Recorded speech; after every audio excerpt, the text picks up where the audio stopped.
السلام عليكم ورحمة الله تعالى وبركاته. مع وصفات من بنات للطبخ. ان شاء الله في الفيديو غنحاول نحضروا الحامض او الليمون المخلل بطريقه جد سهله وكيبقى معنا مده طويله بلا ما يخسر.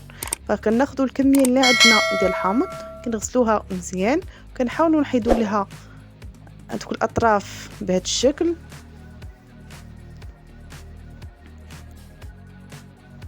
من بعد كنشكلوا في واحد الثقب بالمشواة بهذه الطريقه، يعني باش يدخلها الملح وترقد.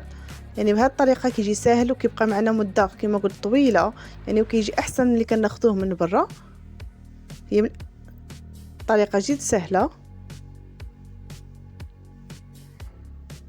يعني بعد ما شكلنا الثقب في كاع الحامض نجيب واحد القرعه او القاروره، يعني من الاحسن انها تكون ديال الزاج، يعني كنوضع فيها الملحه وكنحاول نسطف فيها الحامض الكميه اللي عندنا.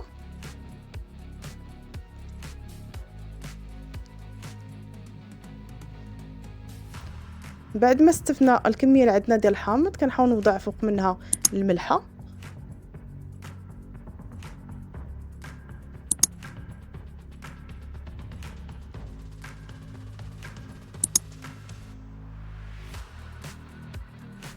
ونفرغوا فوق منها الماء، يعني الماء تكون كميه كافيه، يعني الكميه اللي تغطي لنا الحامض باش هكذا ما يخسرش.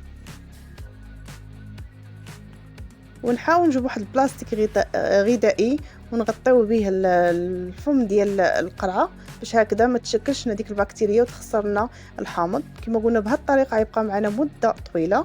نتمنى على الله الفيديو يعجبكم. ما تنساوش تشتركوا في القناه الا كنتوا اول مره كتشاهدوا، تبارطاجيو هذا الفيديو مع الاحباب والاصحاب ديالكم، ما تنساونوش في التعليقات ديالكم ورأيكم في هذه الطريقه. فنتمنى على الله انها تعجبكم. كما قلت الطريقه مضمونه وكيبقى معنا مده طويله.